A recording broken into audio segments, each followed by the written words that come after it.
Okay, I think we are live right now. Let me go ahead and check. Turn this off and then turn this off. Perfect. Hello, everyone. Hi, stream. How's everyone doing? And let me go ahead and turn this on now. Hmm.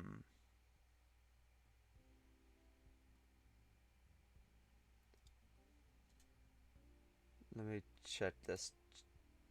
Oh wait, no, I turned chat off. On this on. Hi, Hey everyone, how are all of you doing? Let me go ahead and around and share this with everyone. Let's see.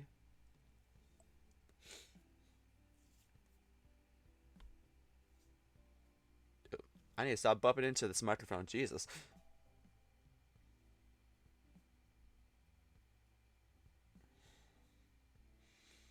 Okay, so let's see. Let's see. Doing it on my Twitter.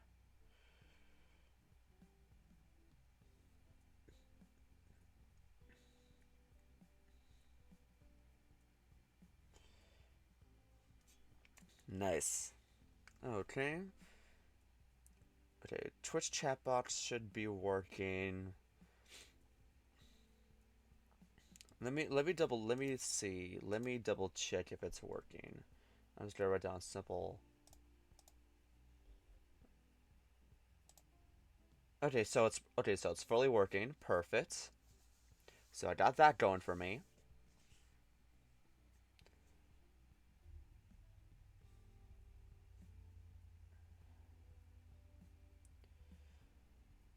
Okay, what else?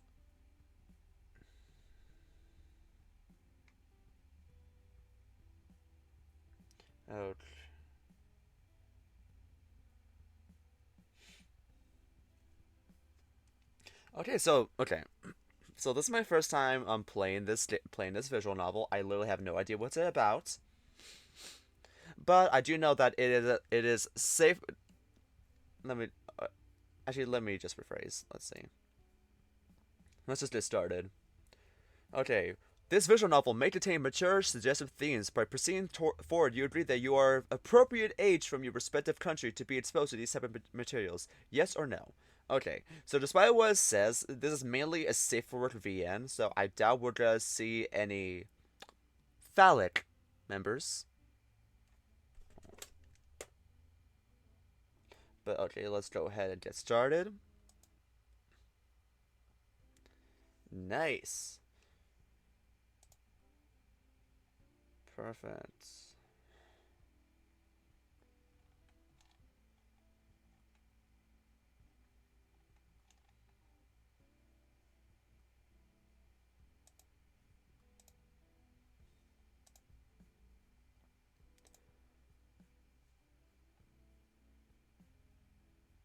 Okay. Let's see. Possible the wait, what? Censorship for nipples. That's actually kind of funny, honestly. I mean, where's the? I mean, I'll probably keep them off just in case. I'm not sure about Twitch and everything. Okay, let's leave the text speed forward up and everything. Perfect.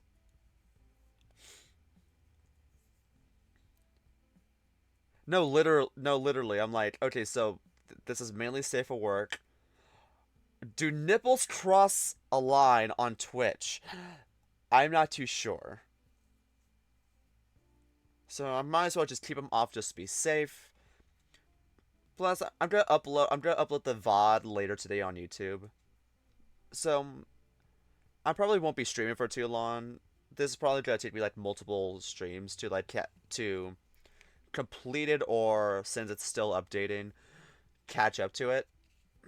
But anyway, let's get fucking started. The prologue. Hmm.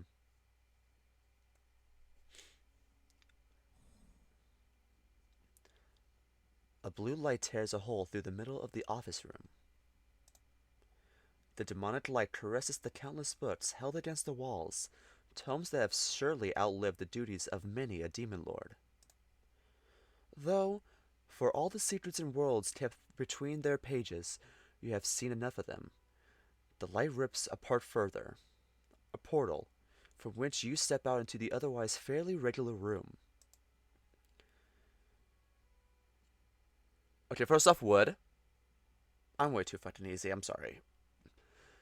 A glass bookshelf to your left is bathed in a red-hued light, reflecting your figure.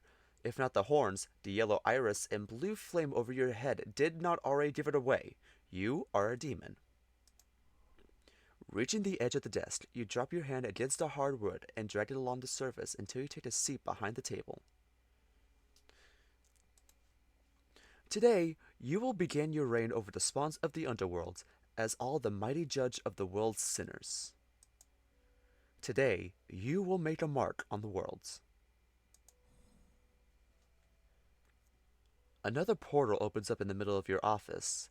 That familiar portly demonic gut mouth sticks out first, eventually followed by the dark bullish figure you know as Ventrate. I just love that's a fun description. Okay, all these characters are looking fine so far. I mean, I think there's a ton of vor potential you could do with this guy, especially with the mouth stomach. The right-hand demon of every single demon lord thus far in the flesh.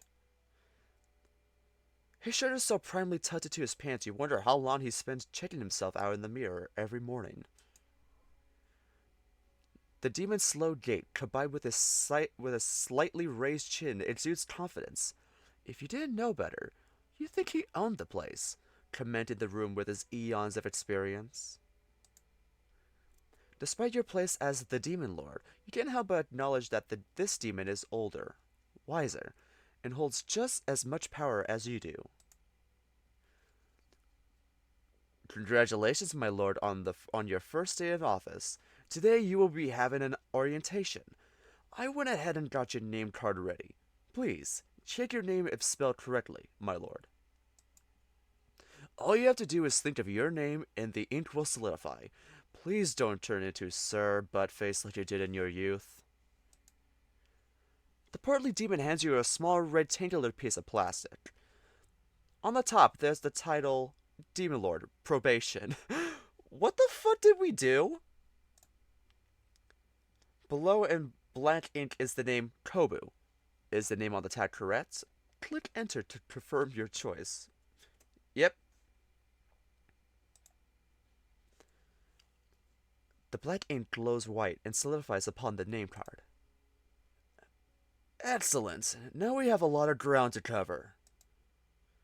Vendrick snaps his fingers and a large file labeled Demon Lord Orientation appears between his hands.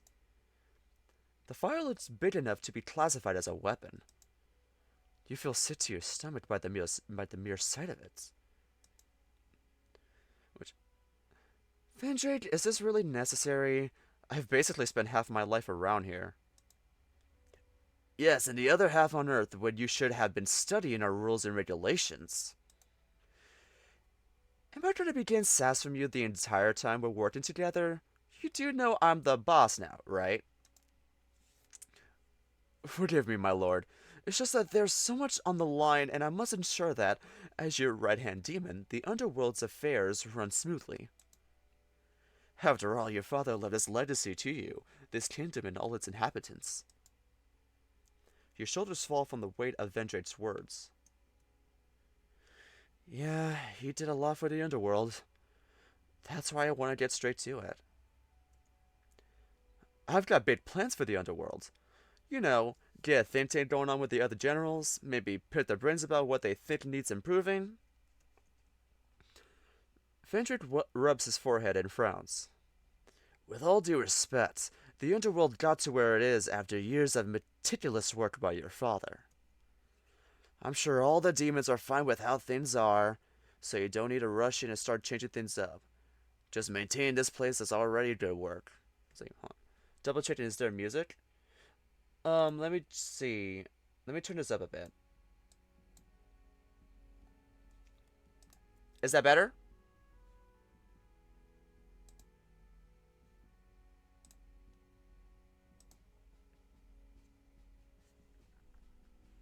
Because there is music playing. There is music playing. I can hear it, but maybe the volume is a little bit low on street on OBS. Let me turn up a little bit more. I just realized my headset is at like 100 and it's still pretty low. So let me just keep this up. Okay. Is that better?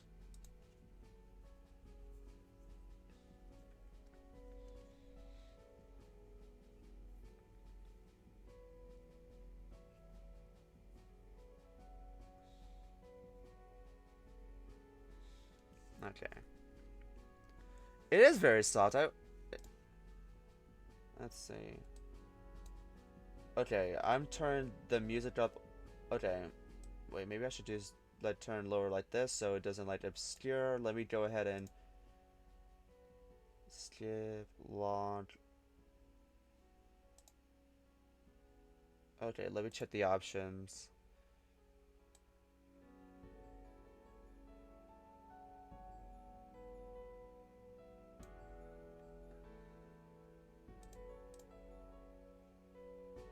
Is that better? Hmm. Let me Okay. I just don't want the music to be like overpowering and no one can hear what I say. Let's see. Okay. Let's get back to this. I'm sure all the demons are fine with how things are, so you don't need to rush in and start changing things up. Just maintain the place is already good work. No, I disagree. The underworld is great and all, but there's always room for an upgrade. Isn't that part of keeping the underworld running well, too? Hmm.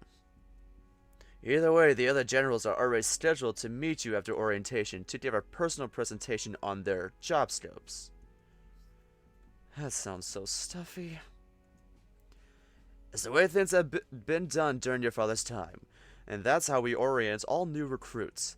Just be glad you get the live presentation and not the pre-recorded ones. I don't want to come off as one of those snooty bosses that hides behind his desk all the time. It'll be good to meet the generals in person and show that I'm relatable and approachable. Might I remind you, my lord, this is a workplace, not a social club. And let me remind you, who's the one wearing the Demon Lord name tag? Frederick raises a finger to retaliate but pulls it back. He frowns slightly, but to you, he's always frowning. Very well. I'll inform them that you will be visiting, and that they are to explain the full extent of their work. Briefly? Yes, briefly, but please consider the consequences of your actions, my lord, before you do them. Now let's begin the orientation. Do you remember what Form BTK-95 is for? I want to say a torture tool damage reports? No, it's a place that should be on fire is not on fire reports. Let us review. You struggle to pay attention to Vendrake's lecture. More than once, you find yourself staring at the floor, thinking about the next video game you want to get on Earth. Of course, each time you're not caught paying attention, Vendrake would slap the table loudly with his tail to bring you back to the education at hand. He also goes into a long explanation about his role as Chief of Security, how his forces patrol the underworld to maintain order, and the various boring documents they fill out on a daily basis to do so. When Vendrake had finished his spiel and mini policy documentary, all you want to do is get out of the office and start meeting your crew.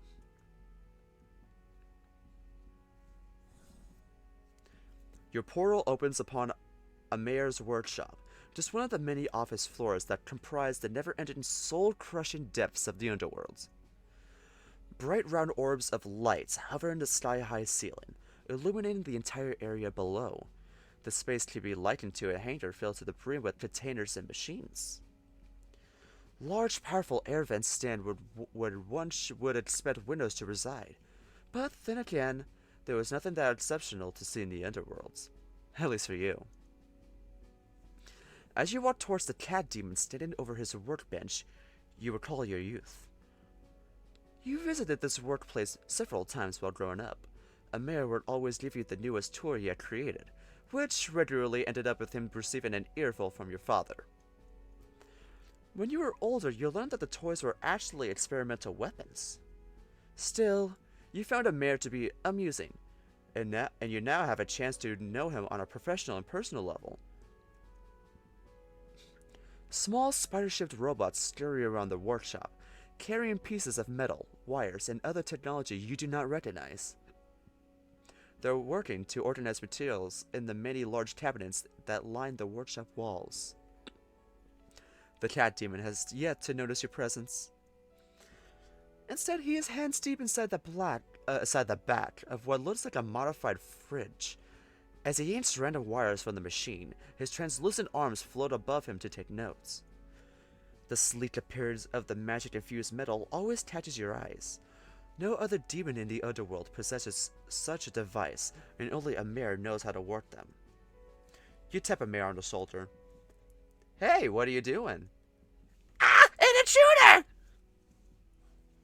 The spider bots all turn towards you, the unmistakable hum of their blasters charging echoes throughout the warehouse. Wow. I don't know what was the voice I just gave him, but to be fair, it kind of fits. I'm using it. Mayor, it's me. You wave to the demon general with a laid-back smile. Oh, Lord Corbu! Retract kill command. Okay, I need to work on that. Jesus.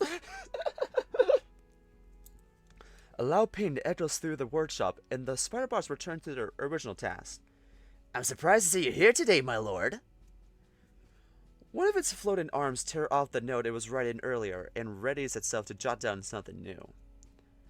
Didn't Vendrate send out a memo that I'm coming over? Did he? I've been so busy working on my invention, I hadn't checked my mail. Well, I'm just... Let's see. Well, I'm just visiting the generals to get to know you guys. Since it's my first day and all, I want to know what made you guys tick, so to speak. I see. If my lord wants to know about me, I have my specs right here. Display specifications. Oh my god, it's different Doofenshmirtz! A platypus? Parry the platypus! A large screen descends from the ceiling and turns itself on. It shows what looks like a blueprint of a mare's body. As you can see, I'm made of 90% carbon, 5% demonic energy, and 5% mystic metal. I function on a diet of lemon soda and fish sticks. In terms of reproduction, I have a... Whoa, hold it. I didn't literally mean what you're made of. Wait a minute. Lemon soda comprised solely of lemon soda and fish sticks. I mean, well, to be fair, if you spend most of your life just working, you're not gonna have time to cook. So...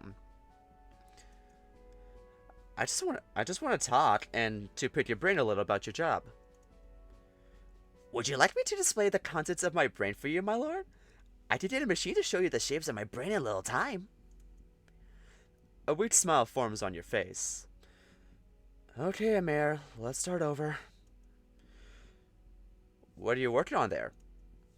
Ah, yes. I received a call earlier asking if my refrigerator was running, and that I should catch it if it was. So I was performing a full diagnostic to see if my fridge had gained the ability to run, and to investigate what component gave it that new ability. Amir, that was a prank call. Someone was trying to trick you. Oh, so my fridge didn't learn to run yet. His ears droop upon hearing the truth. Aw, that's actually adorable. I mean, you could make it happen if you want to. Yeah, I can make it run after the souls and trap him in a black hole that sends him back into the never-ending cycle of running and getting trapped. His floating arms act fast and jot down his thoughts. Oh, he's like Rayman. I just noticed his little arms. Oh, that's cool. You're relieved that the general bounced back so quickly. Got to say, you have a lot of stuff here. Yeah, I need him to fix and modify the torture machines we use. Since souls tend to become accustomed to their torturing over time, we need to change their hellish experience every so often. Oh, I forgot this is hell. Oh, shit. Torturing? Jesus. Although it sounds like that would take up a lot of resources and effort. It does, which is why I came up with an idea. As you know, we already have experience projecting the memories of souls.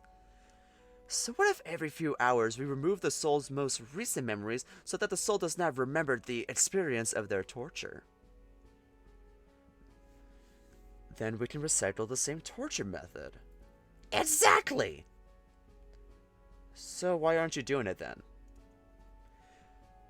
I ran the proposal with the research committee, but it's been stuck in the pending phase for over 100 years. I just need to test a prototype somewhere. What, no way, this is your average office job? You know, I never worked an office job, so I'm more than inclined to believe that. I might be able to help. What if I grant you permission to test it with a few souls in the physical punishment zone? Really? That's all I would need to get started. Then we have a plan. I'll put it through after I'm done with my visit. I must get back and check out the device, If you excuse me, my lord. A mayor gives you a fastidious bow and rushes off towards one of his many cavities to find his next machine. Oh. Hold on. Oh, cool, they have logs. Let's see. Oh, wait. Just the right time for you to open a portal to head and visit Fortis. Huh. Perfect. That's it right here. And what's this? Ooh, we get like an encyclopedia. Wait, what's this bit? Locations, names of locations. Perfect. A mayor. A mayor is a self-proclaimed genius of the underworld. Pa's dad created him, which makes him the third general to be created by the Demon Lord's past. The dude's mad about tech and machinery. He's always looking into how things work and how he can upgrade his own inventions. Although he can go overboard sometimes when he does go off the deep end. He commits to it. Once I asked him to recreate this console I saw on Earth, but he made it into a flying drone that blasted lasers every time I pressed a button. I just wanted to play Wowzer's Odyssey. Well, we love dedication. Let's see. Let's continue. You step into a brightly lit break room. The smell of coffee and baked goods that used to be here at some point still lingers in the air. On the left of the room is a table that holds the instant mixes, creamers, and sugars the workers use. The table itself is stained with the telltale ring marks of the many drinks that were created upon it. Y'all motherfuckers don't use toasters? Like, I get you're in hell, but at least have some standards. Jesus. You are drawn to the back by the smell of pepper, the kind you have smelled so often in Fortis' home. Back then, you would train your combat skills with him on the weekends. At the end of the long day, he would make a big feast that incorporated his own blend of signature peppers for you and his giant siblings. You find the Rottweiler demon lounging on a bean-looking sofa while squeezing a spring hand grip. Okay, so I take it that every character in this game is gonna be hot. Well, maybe not a mayor, but you know what? A mayor has his simps, I'm pretty sure. Fortis! Hey, boss, get over here! I hope that wasn't too loud. Fortis, volume. Oops, my bad there, boss. Wait, can I call you boss? Or you prefer I call you my lord like everyone else? Either way is fine, Fortis. You don't have to go changing for me just because I got a new job. Heck yeah! Boss it is then! Now that's a title for someone with power. So what made you want to have this face-to-face meeting? I figured it would be the best way to get off on the right foot while introducing myself to you guys as the new Demon Lord. Well, look at you, being so thoughtful. So for formality's sake, what do you normally do around here? I know you run the physical torture area, but I bet there's more to it than just that. Heck yeah, there's more to it than that. I run a team of torture demons. That means coming up with new torture techniques and planning out the work schedule so my staff can keep busy. We demons may be tough, but wear and tear happens if you keep pushing your team or yourself too hard. Besides, you can't grow muscles without rest. Okay, we love positive workout routines. Well, that's good. Makes sense. As the second oldest general out of the lot of them, you got any ideas for improving your work? Heck yeah! I recommend we start everyone on a protein-only diet. Come on now, seriously. Then you got to keep training! Me? Fortis stops his foot on the hardwood floor. You can't let a cushy CEO job turn you into the ball of flab! But he looks cute as that. Come on, you can't be mean to him. Look at him. He's really cute. Fortis, volume. Fortis coughs.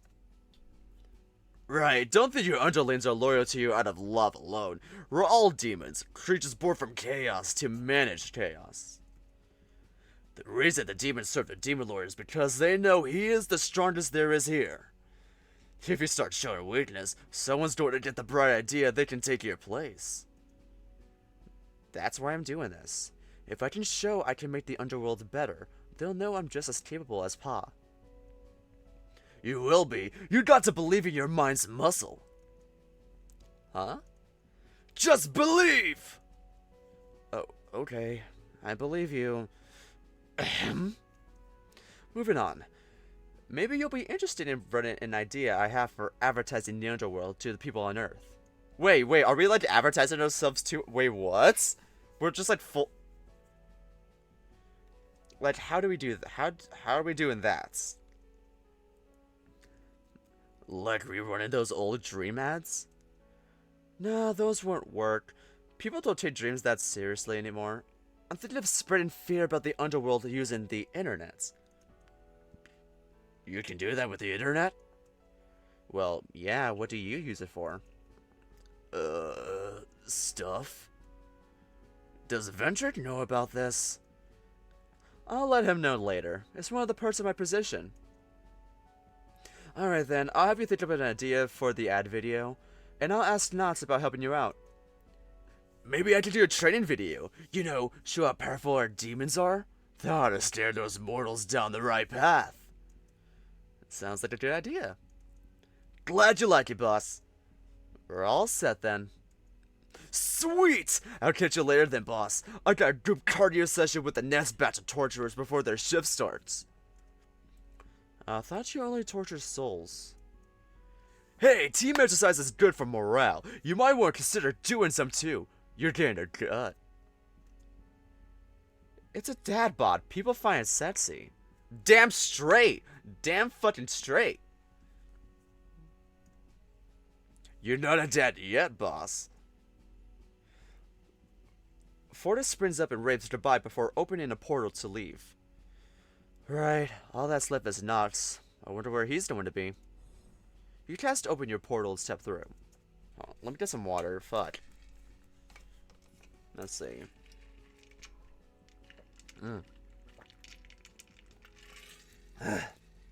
Oh, that's so much better. Okay. Before I get started, let's go read the log about Fortis. Oh wait, there's two demons. Okay. There's a word for those of us who live and work in the underworld. Demons.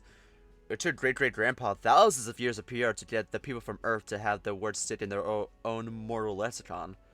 I heard they read nightmare ads among famous philosophers and poets back then. I see some of those old ads, and it's usually a demon in the bow tie going, "Sinners beware, stay off the path of righteous living, and you'll win a free trip to the underworld with your personal torture demon to torment you for the unfathomable eternity of non-existence itself." Which was then followed up with a free tour that may or may not mentally star the fragile mortal. Okay, so that's how they advertise. So the nightmares and everything. Okay, so these demons are responsible for the sitters in the hands of an angry god. Short story that one priest did back then. Okay. Now, Fortis.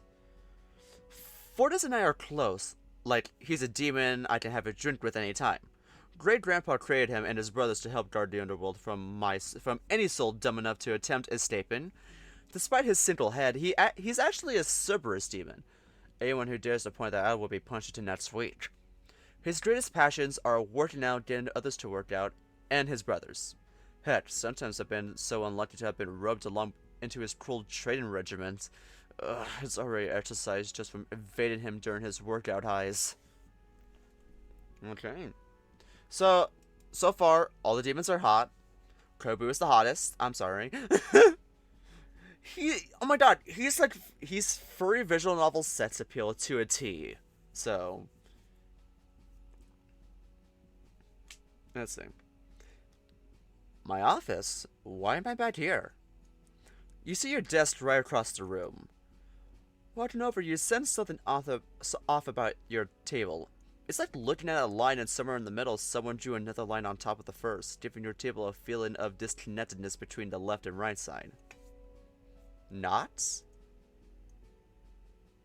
Oh, this is gonna be a fun one to do a voice with.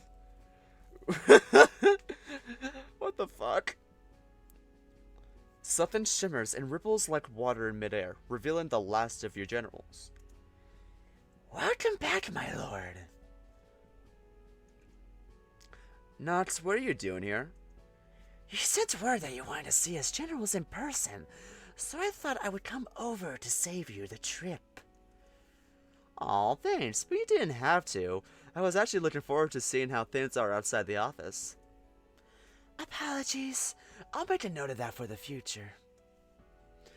As you walk over to your desk, you notice a stack of papers that weren't there before.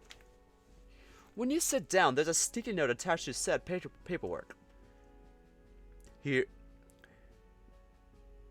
are the forms requiring your review and approval. I started you easy with just 1,000 documents to read. I wonder what's harder. P.S. My position about the underworld as a beacon of judgment since the days of your father still stands. Van Drake. Let me get into perfect. Let's get into a more comfortable position. I say take a seat, but I see you brought your own. Knott's response to your attempt at a joke by blinking with a blank expression. His blink unsynchronized with each eye. It's a joke. Because you're floating? Never mind. Knots floats closer to the front of your desk and puts a webbed finger on his chin. Interesting, my lord. Have you tried to use comedy to connect with me? Now, why would you make such a choice? Oh wait, you tried to use comedy to connect with me now. Why would you make such a choice? Okay. Yeah, I don't know. It just felt natural. On that note, what is natural for a demon? Is the nature of a demon similar to a demon lord? Knots, come back to me. We don't have the time for all your questions today. What would you ask of me then, my lord? I want to know, what do you do as the general of mental torture? Oh, shit! The demons under me rely a lot more on our magic than, say, the demons of the physical torture area. We craft mazes and traps that inflict the most amount of suffering upon the souls. As you can imagine, it is very taxing on our psyche as well. Is there anything I could do to make your jobs easier? Don't mind us, my lord. We live to serve the ruler of the underworld until... Oh, fuck. I went back. I went for him. We live to serve the server. We live to serve the ruler of the underworld until death deems it unnecessary. I see. Tell you what, would you be open to working with Fortis on an ad for the underworld? He might need someone to help him run the recording. If that is the Demon Lord's command, it shall be done. Right. You have any ideas for a video? How about a video with the gentle sounds of rain falling in the forest? Then we play a very subtle recording, almost like a whisper, repeating the many terrible tortures we do down here. Then it will be buried in their consciousness forever. I see why you're the general fermented torture. Alright, let's run with it. As you command, my lord, I will not fail you. Is there anything else you want to share? Well, if you're asking, where exactly am I a frog? You managed to answer some of Nod's questions with some half-baked answers until he is satisfied and returns back to his post. I mean, I don't. Did he create him, or did his great grandfather create Knots? That's what I want to know. Even before you became Demon Lord, speaking to Knots has always been a brain stretcher. Although you don't really know if you're even making sense. The fraud keeps coming back to you and to ask what you think. Satisfied with the means you have done, you end the trip by approving Amir's machine testing. Still, there is a nagging sensation that you forgot something, but you're not sure what. You decide to ignore the feeling and get back to the tedious part of your work. It takes you a whole day just to make a dent on the massive pile, but progress is progress. Okay, before we start, let's do some water in me. Oh my god. I haven't been feeling good lately, so. I did some wellness, so I should be fine. But let's see. Knots. Nice. Knots, another name for the knight. He was the last general to be created. Pa made him, yet I never saw them dose with each other. Oh, close. So, is it dose or close? Hold on.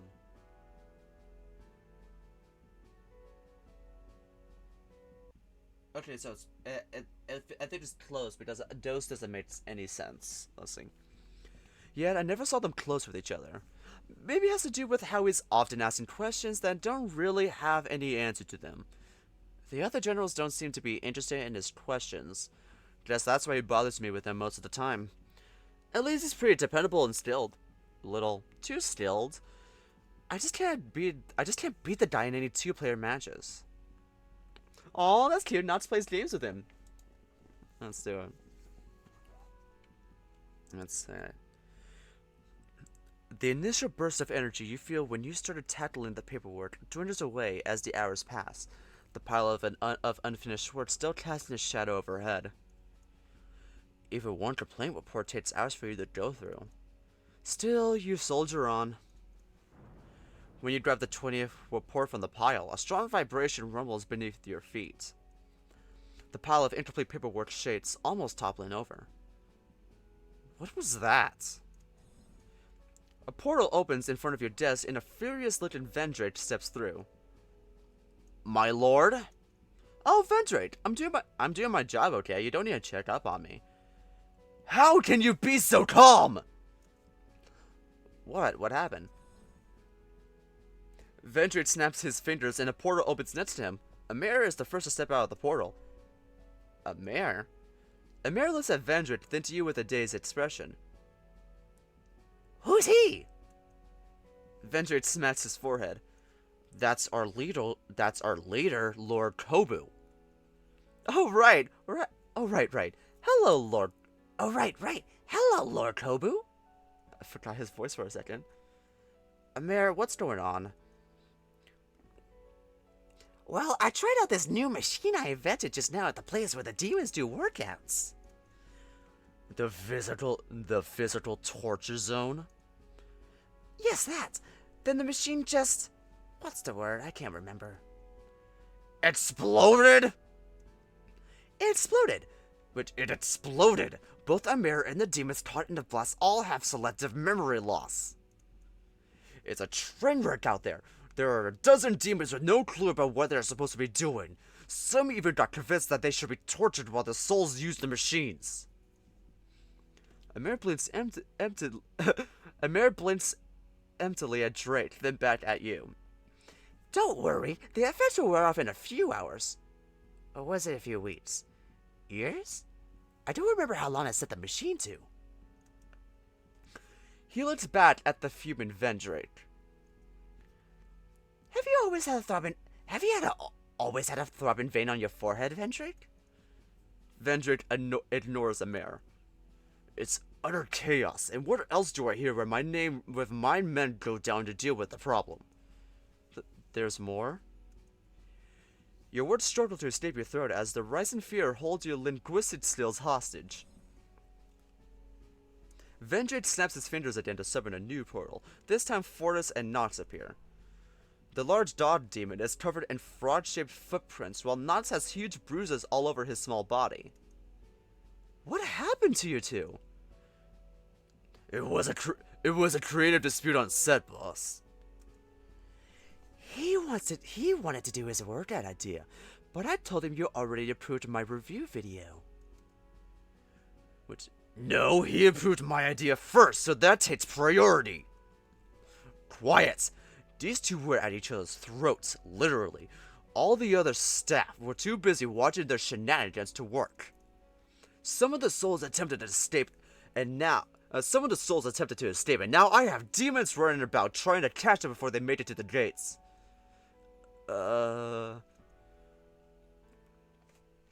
This is what I warned you about, my lord. Now what are you going to do about this?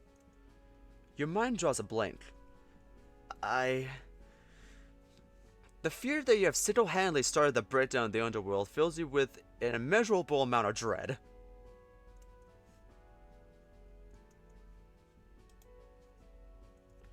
Your eyes dart about searching for someone or something to help you. Amir? He's still in a daze and appears unsure of where he even is. What about Fortis or Knots? Those two are busy staring daggers at each other. You are alone in this, and you don't know what to do. Vendrake seems to sense this and shake his head. That's it. All of you back to your posts. Let our lord contemplate that next step.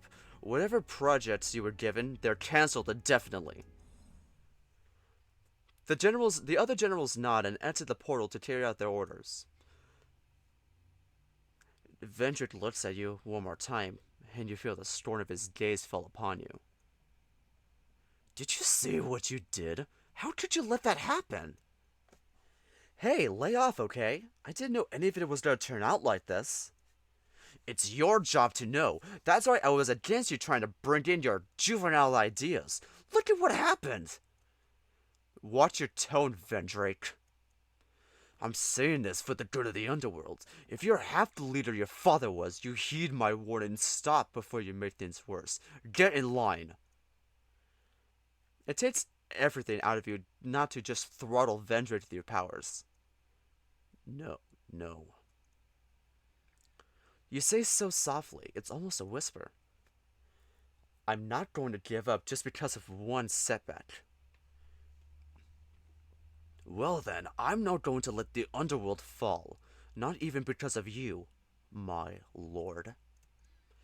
Squeezing the reports in your left hand, you feel your claws penetrating the already thick papers, as they begin to bury through the palms of your hands. Vendrake opens a portal and turns to leave. The moment the portal closes, you slam your fist onto the table. Damn it! Damn it! The sadness and anger that has been boiling up inside you threatens to spill out in waves. Yet you still tell yourself to keep it together. Keep it together. I'm the Demon Lord. I'm not... Damn it! You spend the rest of your time contemplating your mistakes. Whatever determination you have left flickers like a dying matchstick. Still, you march on hoping to prove Vendrake wrong. Thus begins your tumultuous relationship with your second in command. Oof. Okay, so setback. That's fun. Okay, I love the world building. I love the world building so far, especially the way they advertise themselves. I still can't get over how they advertise themselves on here through nightmares and shit. So I wonder how is he gonna do that? How is he gonna give ads on the internet for the underworld? That's what I want to know. Huh.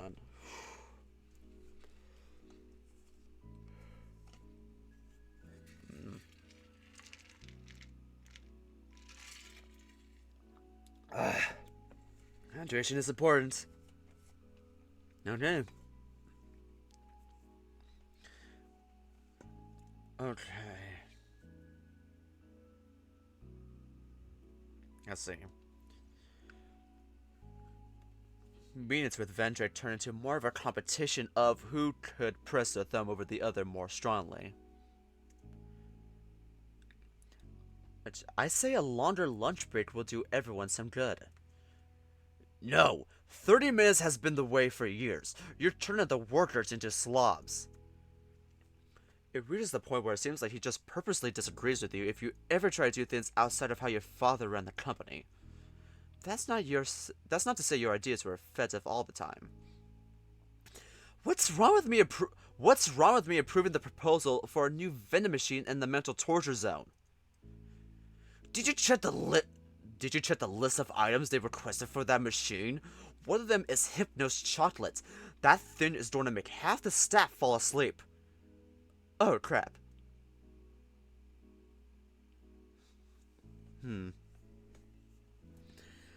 Despite the efforts of the other generals to show you some compassion for your work, Vendrake's resistance somehow feels overwhelming.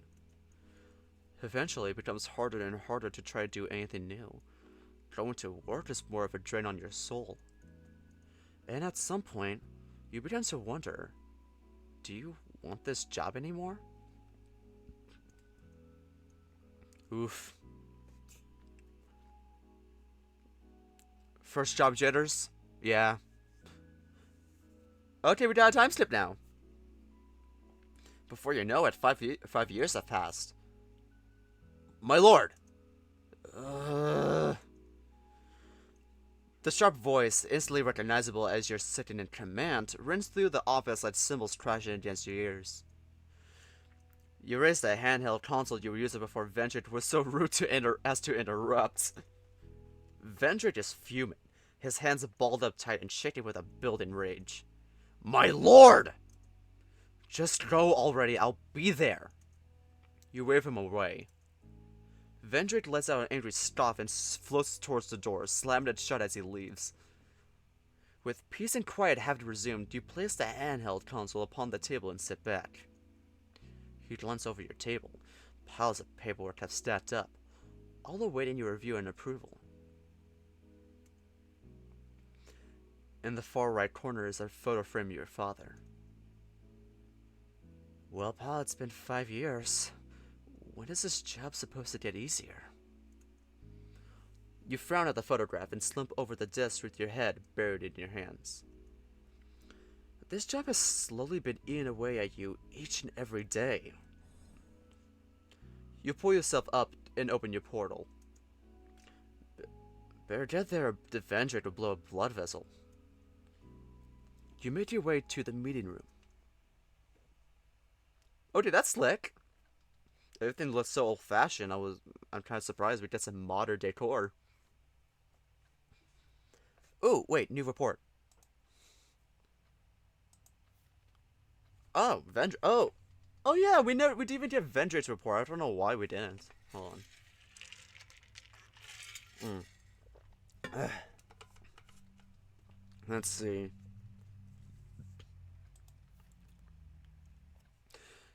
Vendrake's like that grumpy uncle in the family that nags to everyone about how things were better back in the good old days. Pa said that great-great-grandpa created Vendrake when the underworld was first established. He's the first and oldest demon, not to mention the stuffiest. Every day it's Kobu, file this report, and Kobu, put that tablet down and eat your dinner. It gets even worse when he barks at me about needing to give a lengthy speech for the opening of every new torture building. So infuriating. I'm having like chills for some reason. Huh, that's not good. Anyway, a dry mood fills the meeting room, despite Vendrake tapping away at the table in frustration. All eyes turn on you as you enter the room. Hey gang, let's get this meeting started. Okay. Okay, I'll just take attendance then. Someone kill me. Amir, we know who's here. Can we just skip this? Never, my lord. We have to follow procedure. 70% of all successful meetings always start with the proper attendance call. Additionally, we cannot discount the psychological effects of an attendance call to a demon's attention. It releases. Alright, just get on with it. Okay, so I, Amir, General of Technologies and Weaponry, am here. Not General of the Mental Torture. Here. Fortis, General of Physical Torture. Here! You plug your ears. Fortis, must you shout every time? The loudest is the strongest at roll call. There is also strength in silence. You calling me stupid or you telling me to shut up? No, really, which is it? Pay attention, you two. Yes, let's just finish this, Vendrick. Chief of Security is sitting at command. Present as always. Last but not least, Lord Kobu, ruler of the underworld and judge of all mortal souls. Here. On the inside, you roll your eyes as your body nods towards the multi-limbed general. Amir then proceeds to read the previous meeting's minutes. The meeting goes on for a good half hour. Amir lists the decisions made last time. The lists include adding more lava to the lava pit so that souls attempted to cross them get burned easier, Amir's request for new tools for his workshop, and the projection of Not's request for a torture massaging chair. Huh. I wonder if we're going to see any actual torture in this game. Kinda want to see that. Every general is listening intently to what Amir is reading. And that's it. Does everyone accept the minutes? I do! I still want to revisit my massage chair proposal, but I accept. I accept, my lord. Yes, let's carry on. Onward with today's agenda. First of all, we lost 24 new souls last Friday. Reports indicate a few physical torture demons were drunk on the job. This is a disgrace. Never in thousands of years have we ever lost souls like that. The souls literally walked back to their bodies and came back alive. Relax, we'll get them next time. Oh, God. I made those out-of-shape half-wits squat until their legs turned to ashes. If Fortis had already dealt with the issue, why are we discussing this today? Amir's eyes dart between Knot and Fortis, as if to force them to speak. He then looks at you and smiles nervously. Well, my lord, the demons were interrogated. They said they believed it was okay to drink on the job because they saw... Amir taps his fingers on his notepad. They saw you! Vendrick is standing up and pointing accusingly at you. They saw you drinking in the bar when you're supposed to be working! A chill runs through the main room as the others in the room avert their gazes. Leaning back, you cross your arms defensively. Your shoulders rise up, making you look smaller. Well, I could have sworn I weren't disguised that time. The demons look to each other, then back at you. Boss, it's not that you can't go drinking, but it might be best to avoid doing so during workout hours. You set an example whether you realize it or not. What? There's no way anyone really cares. I saw one of my underlings wearing a colorful floral shirt and sandals while torturing a soul. Good for comfort, but totally ineffective for mentally torturing a soul. I had to burn it to set an example for the others, show them how to do their jobs. You mean you burnt the clothes or the demon? Both. The fraud general yawns. He too appears to have lost interest in the meeting after saying his piece. But with Knox, it's always hard to tell. He's the type to keep his guard up no matter the company he's with. Boss, is something going on with you? Do you need more time to get used to the job? Maybe it's performance anxiety. Yes, I can have a machine ready to look into your brain and let you physically punch out your anxiety in no time. Can we please stop talking about my issues? Your issues are why we're in this predicament in the first place. You lock eyes with you setting a command. You know what? I've been listening to you. No, arguing with you since the day one. You're always in my business, and I have had enough. Amir, note this down. Oh, which? Amir, note this down. Vendrake, I'm suspending your role as second in command until you learn to be less of a thorn by my side.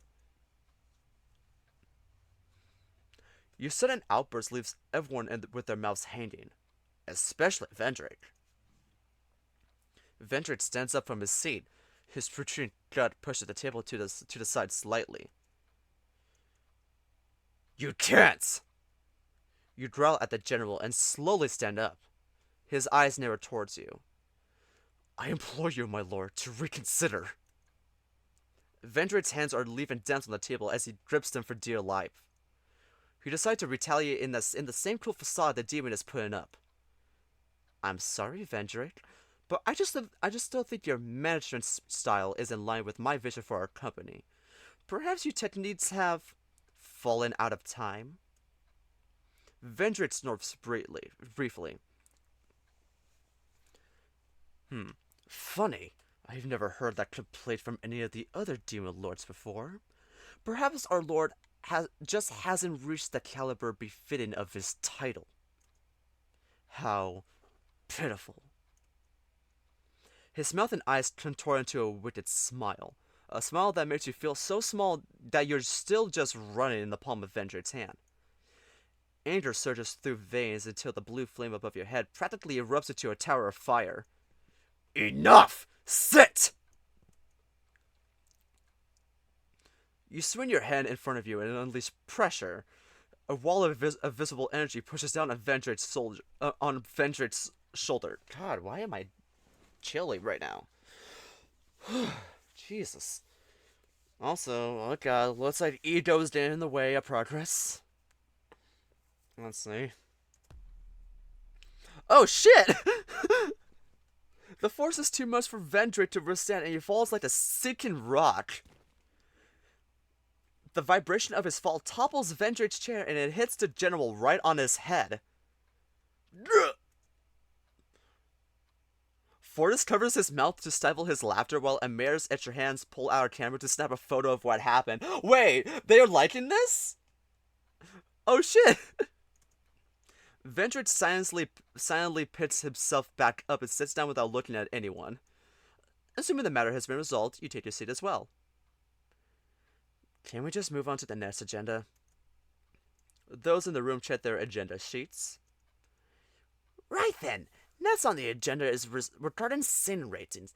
The team in R&D want feedback on a new sin they discovered. Replying to long messages online with a single word response. Oh shit. Oh fuck, that's kind of funny. Let's see. Fine. With that, the rest of the meeting goes on, although you struggle to contribute much to the discussion. Your mind is adrift and you'd rather be anywhere else but here.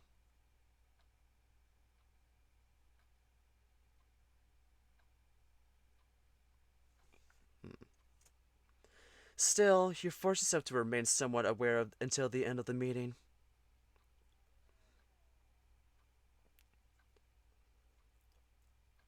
And that's everything for today's meeting. We'll meet again next week, same day, same time, as per the schedule. Until then. Knox is the first to leave, and just before Vendrate goes, you both exchange dirty looks with one another. Once Vendrate is gone, you quickly open your portal and take your leave. There is somewhere you need to be. Where is he? Vendrate paces, circling around the Demon Lord's desk, the very desk he has always been at the foot of, diligently serving his master's plans. Though usually calm and composed, the general is agitated to the ninth degree after what has happened at the meeting. How dare he strip me of my rank, the first demon general, after many lifetimes of service!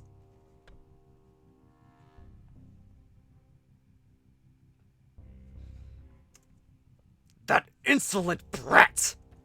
Sorry, y'all. I'm just checking the test to see if I need to be somewhere. Not right now. I am planning on ending this at 11. I don't want to go too long.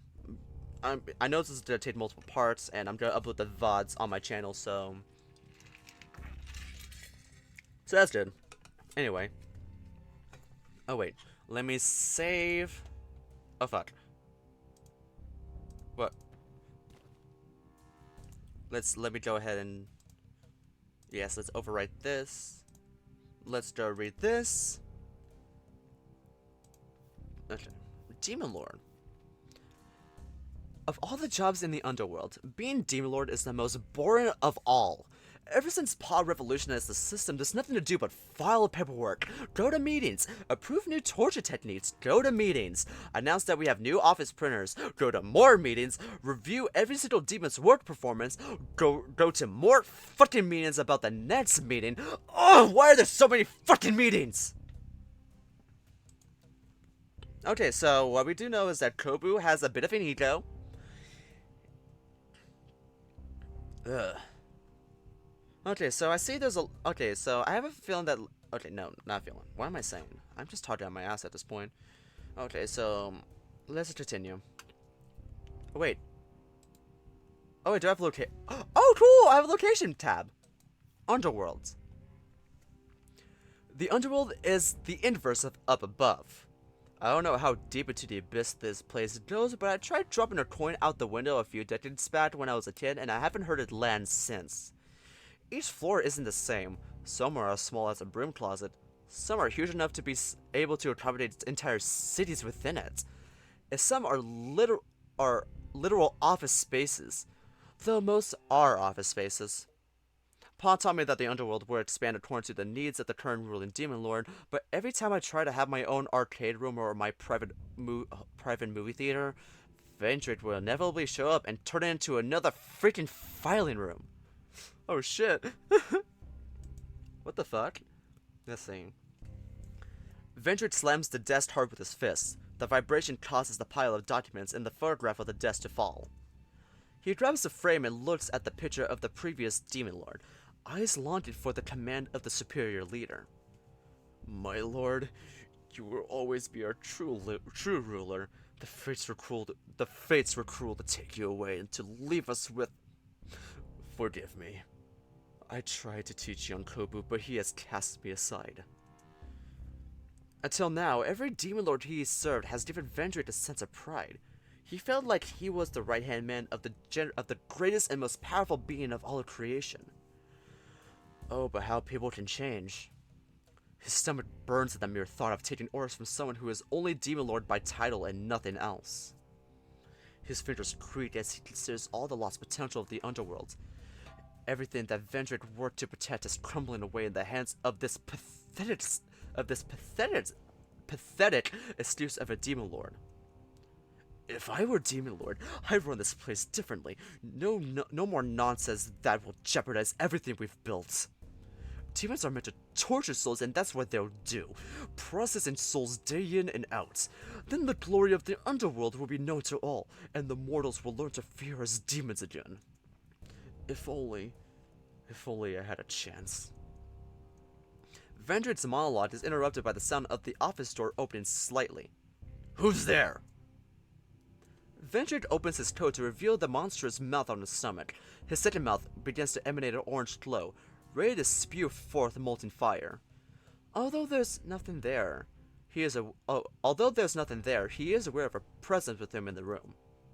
A presence that wants to speak to him. Whispers surround him in all directions. I see. So it's you.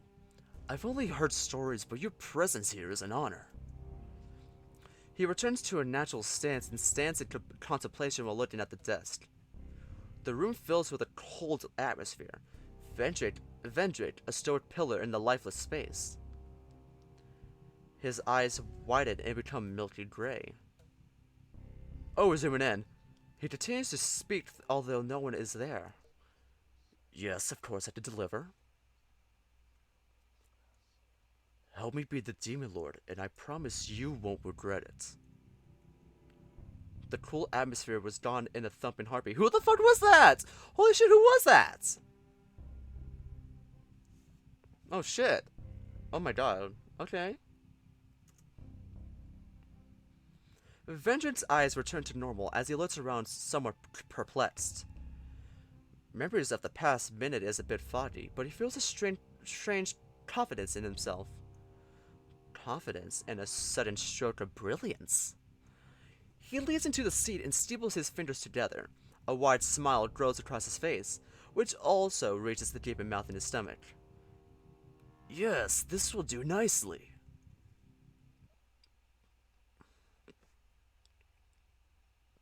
Oh shit. Behind the door of the Demon Lord's office, a hooded Nox sits waiting on the other side. He hears the sound of Vendrake opening a portal. Without saying anything, he clothes himself in invisibility and retreats into the shadows. Oh shit!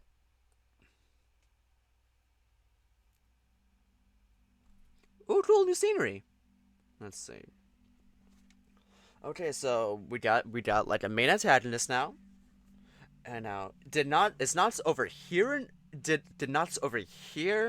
the conversation that Vendrake have, or did Nox initiate the conversation with Vendrake, considering it was kind of the person talking to Vendrake was kind of invisible, and I'm pretty sure Nox has abilities like that.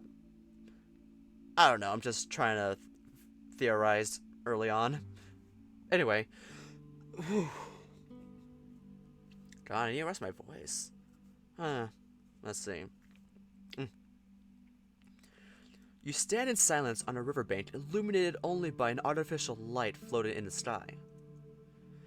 As far as the eye can see, there is only the gravel beneath your feet and the dark river before you, leading deeper into the darkness of the underworlds. This is a special floor. You call it the last floor.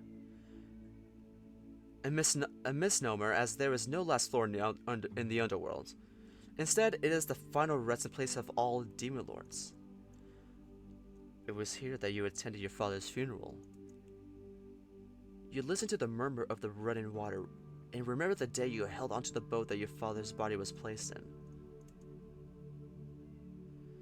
Pa, I don't know if you can hear me, but I've been messing up pretty badly. Your heart aches as thoughts about how you haven't changed one bit from the weak little demon that stood by these river's banks before. I really wish you were here, Pa. I don't know what to do anymore. I am really wondering if I will be the first Demon Lord ever to quit, if that's even possible. You hear the sound of a portal opening behind you.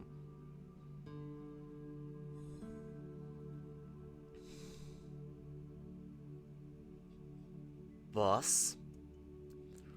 You turn around and see Fortis and Emer side by side. We were concerned about you, Lord Kobu. Overwhelmed by tiredness, you cannot even fake a smile. Sorry I made you guys worry. I just wanted to come and take in the scenery. Oh no, you can't say that after the scene you pulled back in the meeting room.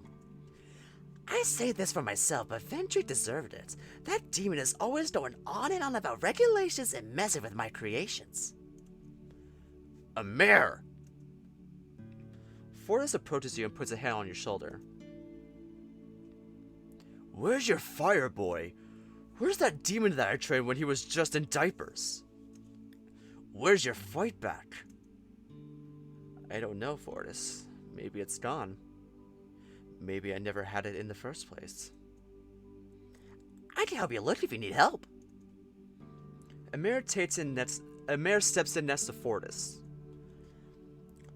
Fighting things is a lot easier with more hands.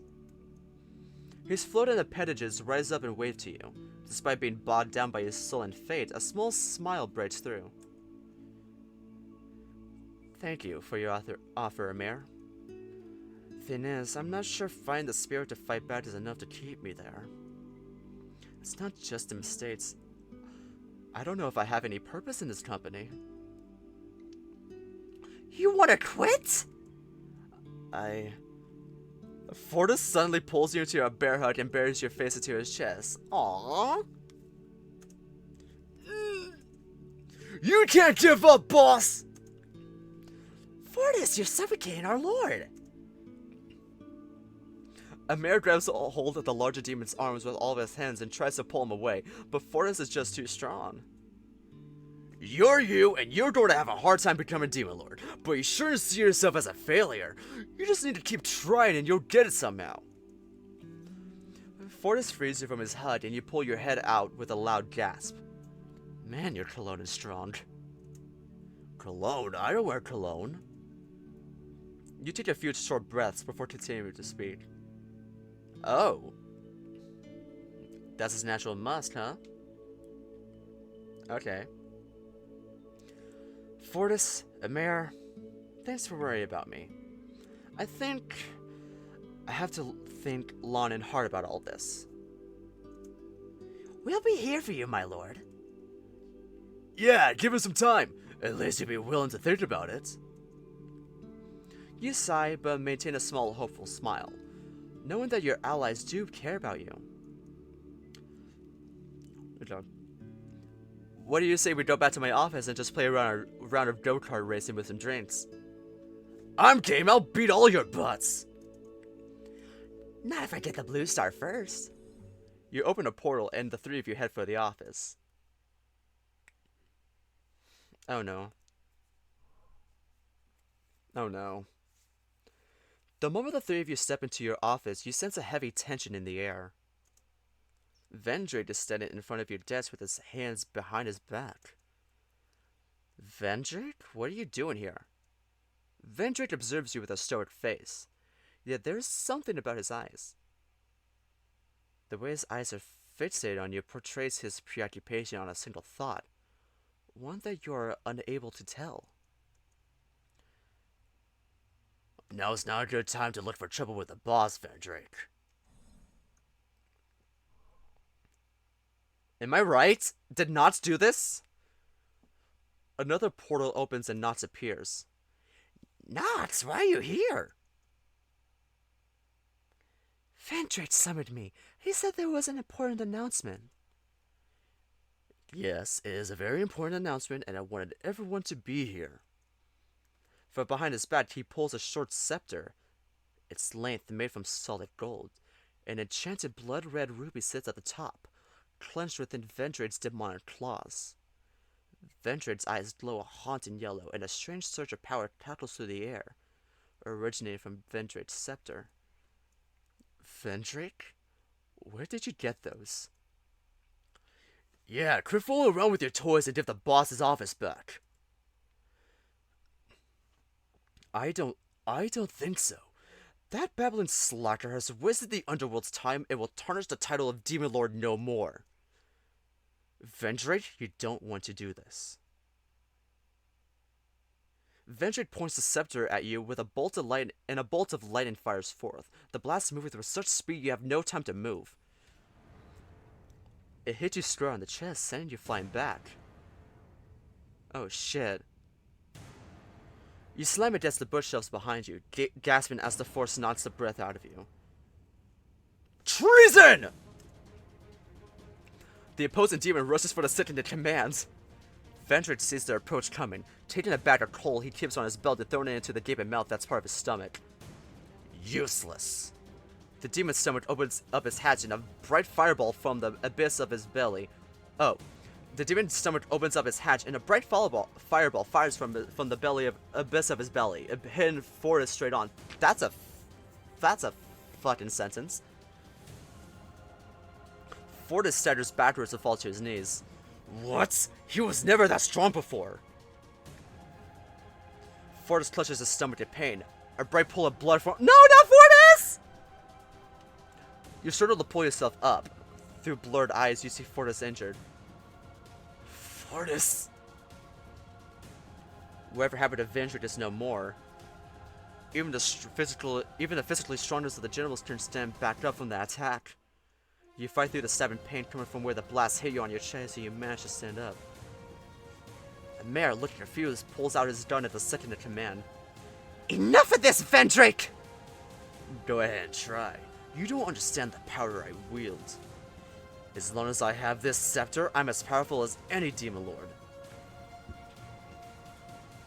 Just shut the fuck up. I'm the demon lord. You said so yourself plenty. You extend your hand to impart pressure upon Vendrick, but only a weak wall of energy falls upon him. His force is no longer than a regular mortar trying to hold Vendrick down. What? My powers! Vendrick easily breaks free of your pressure with a wave of his scepter. Huh. Guess an old war relic isn't so effective after a few thousand years. No matter, you're no more powerful than a mere hatchling now. Vendrick looks on with a meticulous smile. You don't seem pleased? You should be glad. A mare shots a fire from his gun, but Vendrick quickly knocks a shot to the ground by spinning his scepter. Oh shit. Fool! Ah!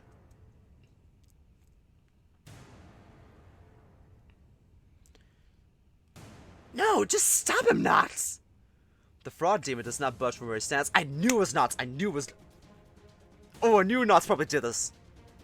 Nox, what are you doing? He backs away and casts barriers onto the other two generals, effectively sealing the way from battle.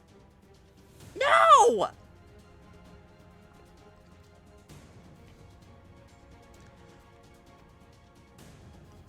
Good. You see, Nox knows when he sees a real leader. Now for you. With his free hand, he points at you. Lifting his scepter high in the air, he begins to charge a bright green ball of energy. Vendrick steps forward, closing the gap between the two of you, the end of your own short-lived reign in life encroaching further. Run, my lord! But you can't run. Your legs feel like sandbags. You don't have the strength to move them. For too long, you treated me like crap. After the thousands of years of service I've gave to every demon lord, it ends here. Today marks the age of my reckoning. He leans in closer to you. Your time is over, Kobu. No one's coming to save you, especially not them. If you're going to kill me, save me the boring monologue. Even when death stares you down, you still want the easy way out. Before I give you death, I'll make sure to beat into you how much you're a failure of a demon. He waves his scepter and your body flies like a red doll across the room, smashing through the bookshelves. Vendrick tosses you into the air again, firing a blast of green energy at you. Ugh! You scream in agony as you feel your entire body is set on fire. Collapsing into the ground, you're unable to move. Vendrick walks over to you, ready to plunge the sharp end of his scepter through your head. Die, Kobu. Okay, fucking Christ, calm down. You feel time slow as Vendrick's attack nears you. Mustering whatever power you have left, you desperately try to open a portal beneath you. It does not matter where, you just need to get away. An intense heat emanates from the palm of your right hand. You yell as you feel as though the heat is consuming your entire right hand. A blue portal opens and you fall through.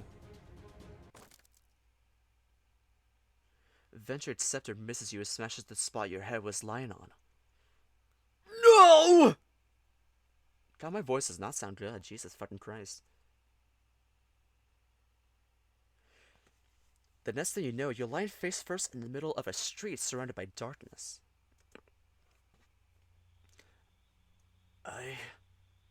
Wait, are we in the human world? I don't know why I just came up with that assumption. Holy shit! I should like. There's so many circles and rooms in hell according to this game. So it could just be another like another room in hell. But that would be so funny. That would be so funny if it wasn't Earth. You let out a forced breath of air. With shaking hands, you try to conjure up a portal, but nothing happens. Fuck you. Fuck you, Drake.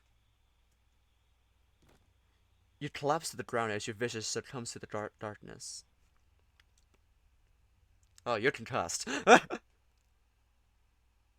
Another time skip? Oh shit. 2 years have passed since that day. It's the dead of night, and all those who reside in the town of Kippleton are asleep. Not a single soul notices a sky blue portal opening in the middle of the vacant street. Oh yeah, I forgot. There was a NSFW like spin-off called Kippleton University. Well, not exactly a spin-off. It's more of like a spoof parody game.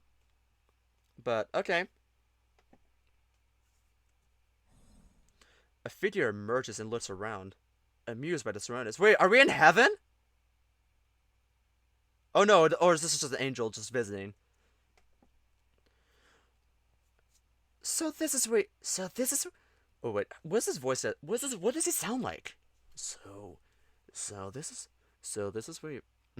So this is where you've been hiding, huh? Oh my god, if I do a high pitched voice on him, it's gonna be funny. Or I should do like the nonchalant like voice. So this is where you've been hiding all this time.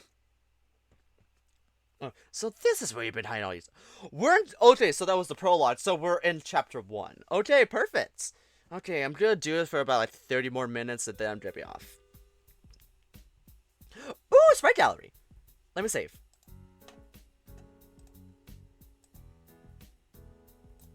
Let's see. Also, I want like composer. Ooh, I know this composer. Oh shit. I think they did. Did they do? Yeah, no, they did music for Password. No wonder this music slaps. This music slaps fucking hard. Din don bin bon. The store's door chimes the mundane tune it sings for each and every soul. Holy shit! Oh no wonder! Oh no wonder! Okay. Welcome to Sunny Fruits, the family market. The customer ignores your greeting and heads down the drink aisle. You watch as the customer indecisively pursues their options in the corner of your eyes. The brassy jazz theme continues to mumble from the cheap store stereo system. It is a playlist that loops every 30 minutes, long enough that the average customer is sated, but short enough to drive employees insane. The customer picks a can of cola from one aisle and a frozen dinner from the back. Approaching the counter, he dumps it all in front of you unceremoniously. Your first stands on end at the sight of the frozen dinner's nondescript reversed packaging. You reach out apprehensively. Please don't be chicken, please don't be chicken, please don't be chicken. You flip the container over. It's a mere labeled Bro Broccoli Supreme. Your anxiety quickly fades away. Putting on your best welcoming smile, you start scanning the items. Would you like that heated up for you? The customer shakes his head and drops the exact change on the counter. Just as the receipt printer begins to whir, he's left the store, items in hand. Rip, scrunch, thud. You visibly slump as you tear off and dispose of the useless receipt. Your phone comes out without thinking, your hand engulfing the cheap device you used to get by. Who cares about having something fancy when it just needs to make calls and send texts? The digital clock shows it's 15 minutes to 12. Your shift is about to end. Good, at least there aren't any more customers coming in. Then I can... Can what? Oh, what the? What the? You nearly drop your phone when your manager appears to your right, seemingly out of nowhere. Kin, don't do that. What the fuck is this face? It's so derpy, I love it. While backing away from your manager's sleepy stare, you stuff your phone back into your pants. What? Not my fault if you weren't paying attention to me standing next to you. The slim alpaca puts his hands on his hips and smiles warmly at you. He says that, but he's a sneaky bugger. He snuck up on you so many times you know no amount of complaining will stop him, so you'll leave it be. Maybe there is something wrong. Maybe there really is something wrong with you. I was thinking, that's all. Was it the last frozen chicken dinner? Nailed it. Kin's got killer gut instincts. You can't help but admire him for it. He's noticed his things about people more easily than the other mortals you've met. This unnatural talent is surely why he's earned his rank as manager at his convenience store. Oh. This natural talent is surely why he's earned his rank as manager at this convenience store. But that keen eye will only bring you misfortune if he sees what you really are. I know what you are. You smile sheepishly back at him. How do you eat those things every day? There's enough calories in them to feed 2 people. It's cheap and filling. What else? Well, for dinner for today, here, I made you lunch. Kin, I can't. I insist. Don't make me waste food. You can't work if you're not eating right. He looks at you with pleading eyes and a wry smile. You stand, smiling back at Kin.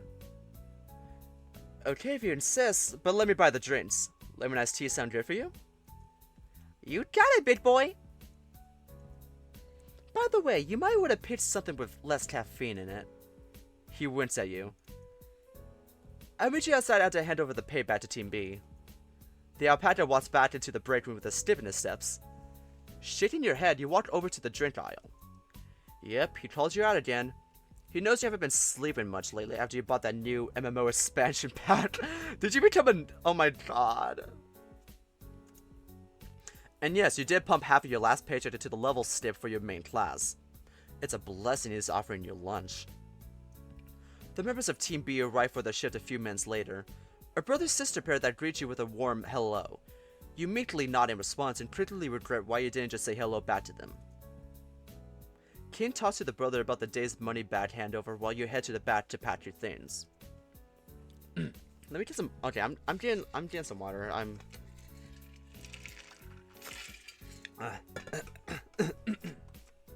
Shit. Okay. Let's go ahead and... Let's see. Okay. New locations. Sunny Fruits. Sunny Fruits. The friendliest... Oh, let me try again. Fuck. Sunny Fruits. The friendliest family mart in town. Rain or shine, we'll be there to serve you with a smile. That's the franchise jingle that I had to learn on the first day of the job. Sunny Fruits is a rising franchise in this part of the country. According to the employee handbook, the business person who started the franchise started with just a fruit stand by the streets. Then they came into a great fortune one day and decided to go into the convenience store industry. Okay, so this does take place on. So this does take place in the real world. Oh fucking god, I love this. I was right. Shit. Let's see. You wait outside for Kin to finish conversing with the siblings. Good. Oh wait. Good weather for drying clothes today. Good weather for drying clothes today. The warm afternoon breeze blows against your mane, wafting the scent of different cooked foods from the plethora of restaurants in front of the convenience store. Your stomach growls audibly. Kept you waiting. Kept you waiting, huh? The alpaca paces over to you. So, where are we having lunch? The usual spot? Usual spot it is then. Lead the way. Both of you walk side by side through the semi-busy street. Okay, I love how he has like a good relationship with his manager. That's a nice change of pace from other media.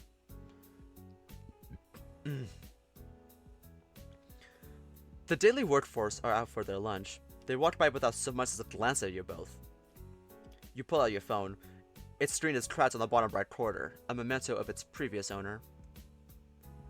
You're still using that phone? Yeah, it works. I thought you have enough saved for a new one already. I could've, but it feels right to keep this one. But it just feels right to keep this one. Makes me think I should have given you a better phone. With your college fees? It's fine. This was the best you could afford. Huh, true. So, how are things back in the shop? The brother looked like he had much to say. Brother? He has a name, you know. Don't tell me you forgot it. The only names I need to know are yours and the other NPCs in my game. With that kind of attitude, how do you expect to be manager someday? I never said I wanted to be a manager. Now, come on, his name. I want to say Michael? Which, it's Mike, and he's doing well. He and his sister, Anna! Or Anna! Anna? The alpaca leans in close to your face and raises his voice to emphasize her name. They really appreciate us taking their shift so they can take care of the sick grandma. Is she getting better? Mm-hmm. They say her health is improving. And as a show of thanks, if we ever need them to cover our shifts, they'll do it, no questions asked. Great. Then we can have him take one of our day shifts so we can have an all-night game session like last time. Divine Destiny 14? Hell yeah! It's been a month since I even touched it. I've been swamped with classes. Did you see the video I sent on how to take down the Underworld Overlord boss? I skimmed through it. How can you skim through that? It's a half-an-hour battle that requires a full team of proper strategizing. Kane crosses his arms in a huff and raises an eyebrow at you. Don't get your fleece in a bunch. There's tons of other stuff we can do. Like dungeons, dailies. Plus, you know, maybe the Overlord is not such a bad guy. Who are we to judge? The alpaca stares at you dumbfounded. You must be the dullest adventurer. You must be the dullest adventurer ever. And you're a walking rainbow lollipop. Honey, you wish you could have a lick of this. Oh wait, should I start doing the gay voice for him? Should I do like a gay voice for him? Honey, you wish you could have a lick of this. No, I'm doing a high voice for her. He flicks his brightly colored pompadour and bats his long lush lashes at you. Alliteration. I'll lick your fleece back to its natural color. He's okay. That's a bit out there, Kobu. He slaps you lightly on the shoulder and you both burst into laughter. You both continue walking into the park through the winding roads that have come to define this town. Even though you've been here for over a year, you can get lost when you need to go somewhere you've rarely been. Your experience is a testament to the legends about how the town was built based on the maze-like structures to confuse demons and evil spirits from finding their victims.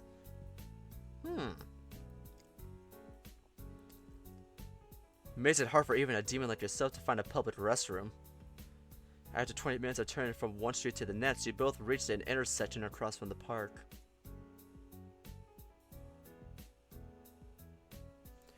Oh crap, it's those guys! Buzzing around the main entrance are a group comprised of 6 goons dressed in matching black hoodies. They're peddling pamphlets and asking people passerby to sign some petition. We should go around, take the side entrance. But our spot is closest through the main entrance. Fuck. Okay, why am I tired? Let's see. But our spot is closest through the main entrance. I know, but that group always gives me a bad feeling. Maybe it's best if we avoid them? Fine. Let's go. You both cross the street and head for the walkway to the right of the main entrance. Making a beeline, you slip through unnoticed by the group guarding the gates. The stealth game has begun. The side entrance to the park is within your view. This is it. We're almost there. Organization 13! Then a pair of hooded figures step out from the entrance to halt your way.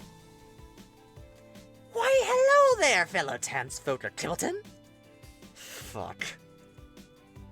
Your right hand instinctively moves over to cover King.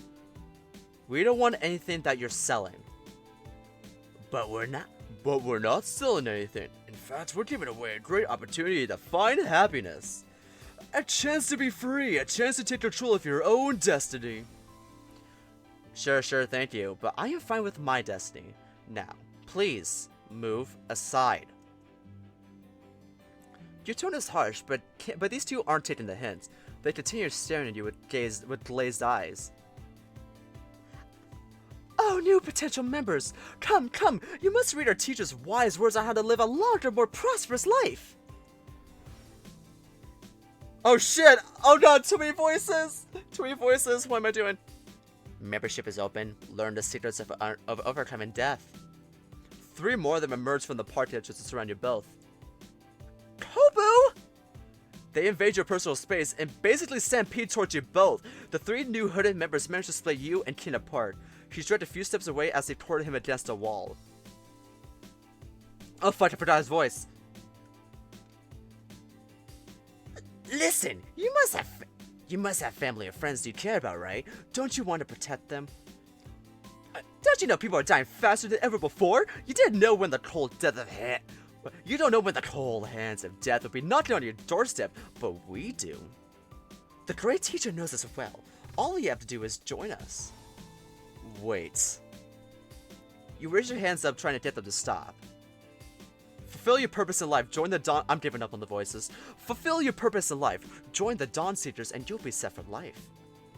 But Our teacher knows the way. He can save you. He can save all of us.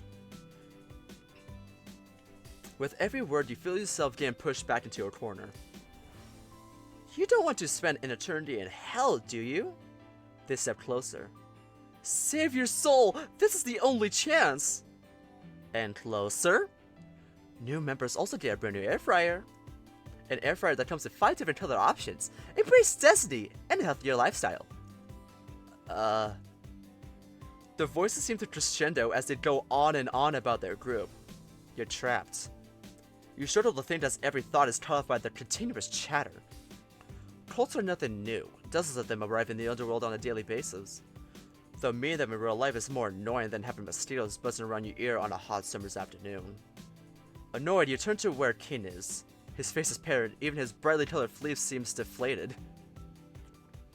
He's reaching out to sign some kind of document. Stop! Oh my god, I hope that's not too loud. Sure. Your sudden outburst stuns everyone nearby, effectively silencing the hooded characters who are harassing you. They back away, letting you walk over to Kin. You yank him by the arm as he stumbles to get walking. We're leaving, and don't any of you bother us again. You pull Kin harder than you intended to guide him into the park. The hooded people mutter amongst themselves, but you don't hear them. Your sole focus is on getting to your spot. You reach the bend you were looking for. A single seat facing the park's man-made river.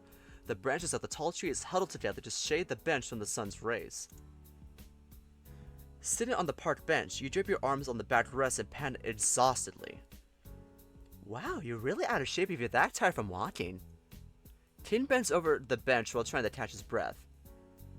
We weren't walking, it was like you cough.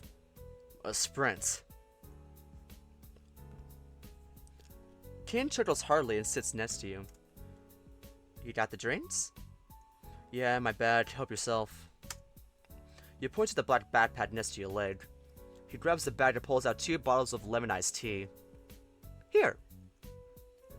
You take the bottle from Kin and down the reinvigorating tea in one big gulp. Slumping back against the bench, you let out a loud gasp as you pull the bottle away from your mouth. I can't believe they just ganged up on us like that. Someone should do something about them. Like who? The police? Should they be handling these kinds of cases? Well, I'm making a report. You know it won't work. Kin pulls out his phone and calls someone. Hello? Yes, hi, this is Kin Domerick. I'd like to make a report.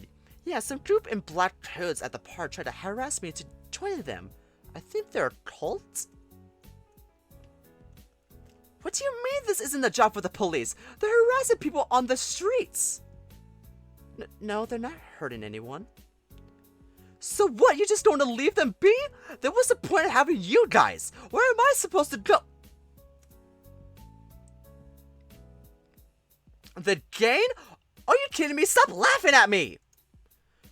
We need help, or are you just gonna let weirdos run the streets? No, I am not being hysterical. What did you just call me, miss? That's it, I'm obviously getting nowhere with this. Goodbye. Yeah. Fuck the police. Let me get some water. Whew. Oh, God.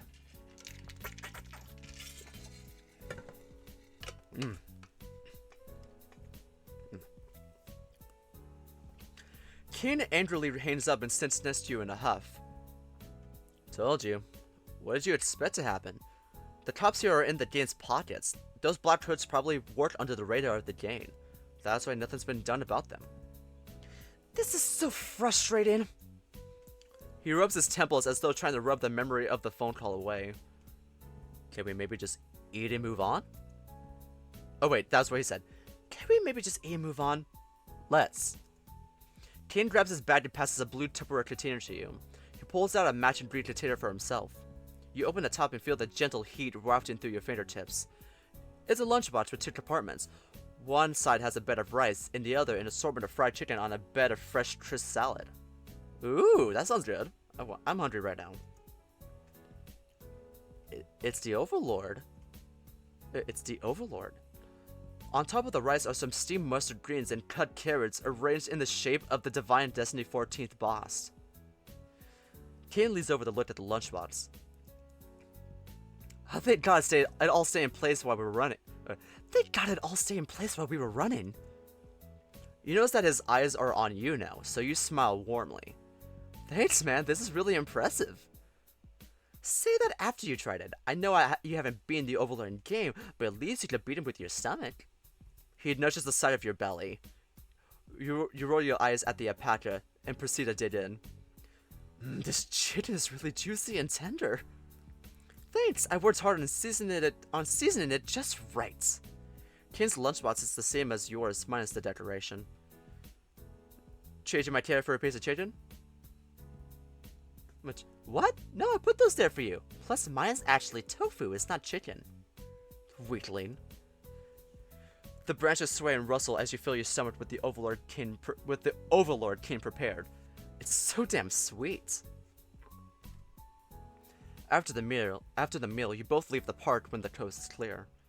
By the time you part ways at King, the sun has begun to set. With nothing better to do around town, you return to your apartment. I don't know why I said it as like a cautious question or something. Your apartment building is tucked in a faraway corner of the town, as though it wished no one would find it. An odd dissonance fills you whenever you return to this part of the town. In contrast to the rest of the town, this place is devoid of businesses, or life for that matter. A dead end is one way to put it. Not that you're complaining. You walk up the flight of stairs to the first floor, where your room is. The screeching of a singing contest on the TV from the room below accompanies you climb. A typical apartment owner, an elderly man of few words. He is content as long as you pay your rent on time and don't stir up any trouble. Your key fits into the doorknob and you enter your room. Honey, I'm home. Wait, you have someone? The silence of your mildly furnished apartment welcomes you back. Your current living arrangements are a far cry from what you had back in the underworlds. The current unit you live in has the very basic accommodations. One living room that doubles as your bedroom and dining room. One washroom with a shower head that only sprays cold water, a washing machine, and a toilet next to it. Then there's the tight-spaced kitchen that just barely accommodates you in the relic of a refrigerator. And yet, this is all you can ever ask for. Dropping your bag on the floor, you walk over to the beanbag in front of the TV to start up your console. I should probably do my laundry while I shower later. But first, let's squeeze in one round of dailies. That's the last you ever think of your laundry. Or chores for that matter. For the rest of the day.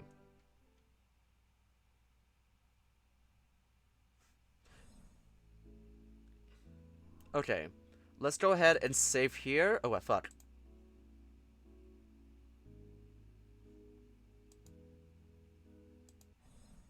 Okay. Let's go ahead and save right here. I think that should be it for the day. Let's go back and read this. We'll read. Let's see one. Any new notations? Nope. Ooh, Keen. Keen's my friend, and I'm for which. Okay. Oh, ooh. Keen's my friend, and I'm forever indebted to him for helping me rebuild my life after the events. Why is?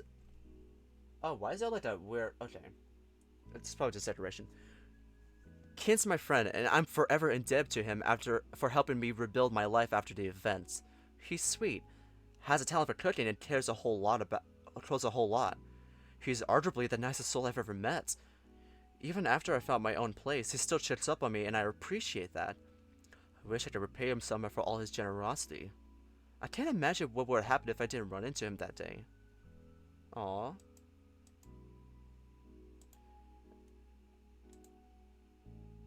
Perfect. Oh, cool! New. Oh my god, new like title card. Okay, so thoughts so far? This is a story.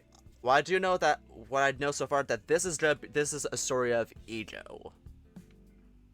Oh shit.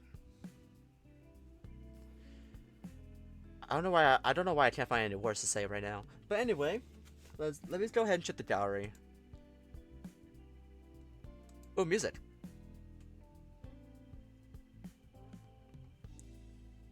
Okay, so we get a lot of Kevin MacLeod. There's a lot of royalty-free music in here, but there's some main. But we do get Civ on most of the tracks. Let's see. CGs.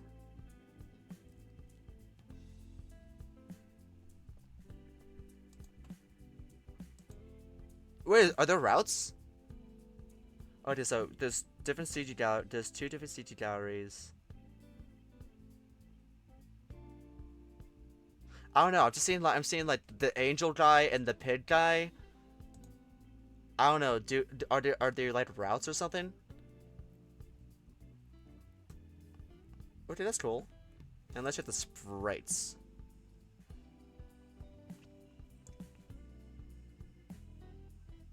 Nice. Let's see. Expression.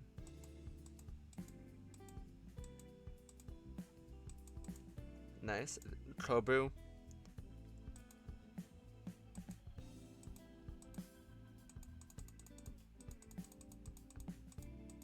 Nice. Outfit.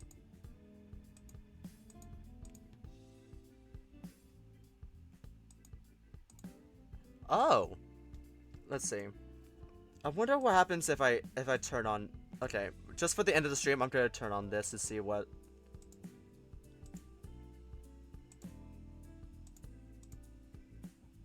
I mean, it's not that bad, so. Hey.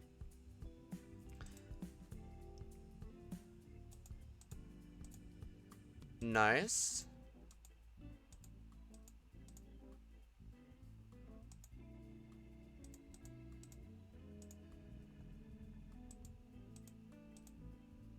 Oh, that's cool. Okay, so we got all the sprites and everything. That's okay. So thoughts so far. So my thoughts so far. This is I like where this is going. Also I like that he has a. Okay, why am I at a loss for words? Anyway, I love this game so far.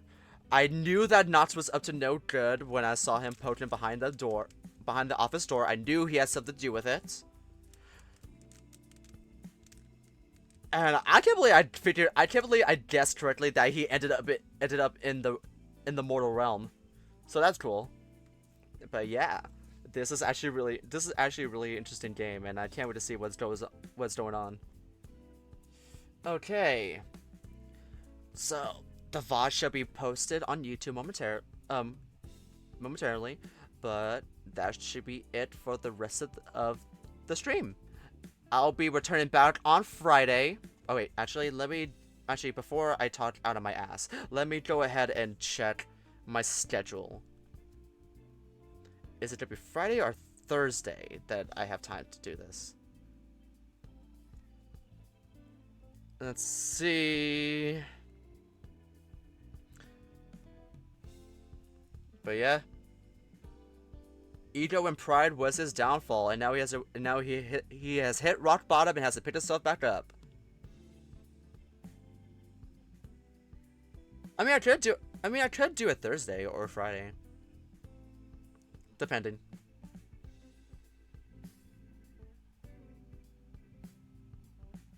Okay. Actually, you know what? Yeah, no, let's do it Thursday. Okay, so Thursday, same time, 9 a.m. I'm gonna come back. I'm gonna go back to this, and I'm gonna play a lot more of this.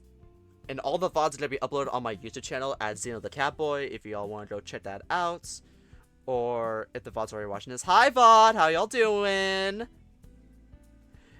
Anyway, thank you all so much for watching, and I'll see y'all soon. Maybe I probably need to make a new YouTube video that's not a VOD. Don't know when though. But anyway, y'all take care. Bye.